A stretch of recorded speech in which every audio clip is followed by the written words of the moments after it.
हिवाळ्याचे दिवस आहेत. भरपूर प्रमाणात हिरवे ताजे मटार उपलब्ध आहेत. चला तर मग हिरव्या ताज्या मटारपासून बनवूया मटर मसाला रेसिपी. बनवायला अगदी सोपी आणि चवीला भन्नाट. रेसिपीला सुरुवात करूया. सर्वात आधी 2 कांदे मिक्सरमध्ये छान पेस्ट करून घ्यायचे आहेत. कांदे कोणतेही घ्या, लाल पांढरे. त्यात थोडंसं पाणी घालून छान वाटून घ्या. आता याच पॉटमध्ये आपल्याला 2 टोमॅटोसुद्धा वाटून घ्यायचे आहेत. ताजे लाल टमाटर पण मिक्सरमध्ये वाटून घेऊया. टोमॅटो प्युरी तयार करून घेतलेली आहे. आता याच पॉटमध्ये आपण मटार पण बारीक करून घेणार आहोत.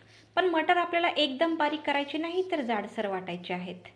पल्स मोडवर आपल्याला मिक्सर फिरवायचं आहे, म्हणजे अशी जाडसर वाटण तयार होईल. आता आपल्याला या मिक्सरमध्ये 5 ते 6 लसणाच्या कळ्या, 2 हिरव्या मिरच्या, अर्धा आलं आणि थोडीशी कोथिंबीर आणि थोडंसं अर्धा चमचा जिरं पण वाटून घ्यायचं आहे. आता गॅसवर पॅन ठेवून त्यात 2 ते 3 टेबलस्पून तेल घ्यायचं आहे. तेल गरम झालं की अर्धा टीस्पून मोहरी आणि अर्धा टीस्पून जिरं घालून घ्यायचं आहे. मोहरी तडतडली की कांद्याची पेस्ट घालून छान परतून घ्यायची आहे. कांदा असा छान आपल्याला परतून घ्यायचा आहे.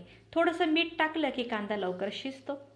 अशा प्रकारे छान कांदा परतून झाला की त्यात आपण लसण, मिरची आणि आल्याची पेस्ट आपल्याला घालून घ्यायची आहे आणि छान अशा प्रकारे परतून घ्यायची आहे. आता यात आपल्याला घालायचं आहे टमाटरची प्युरी. छान अगदी तेल सुटेपर्यंत ही पेस्ट आपल्याला छान फिरवून घ्यायची आहे. आता यात आपण मसाले घालणार आहोत.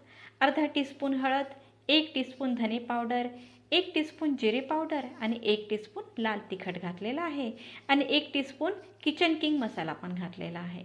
तुम्हाला जर गरम मसाला घालायचा असेल तर तोही तुम्ही घालू शकता.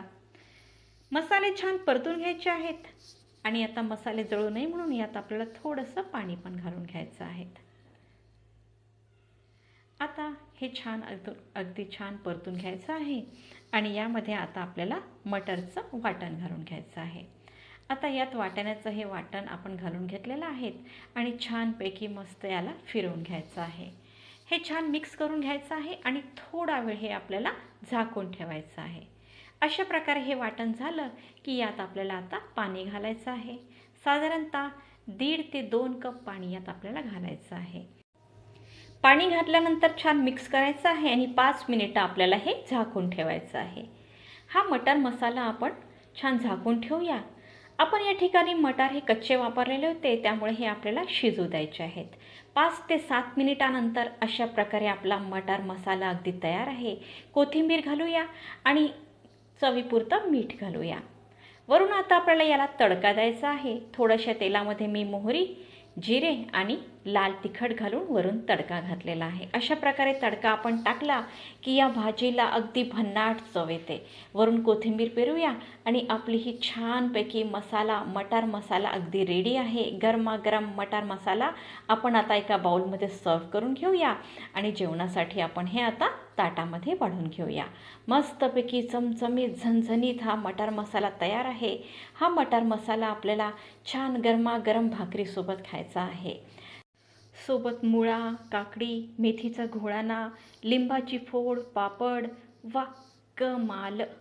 मटार मसाल्यासोबत मी मल्टीग्रेनची भाकरी घेतली आहे आणि त्यावर साजूक तूप. वा क्या बात है.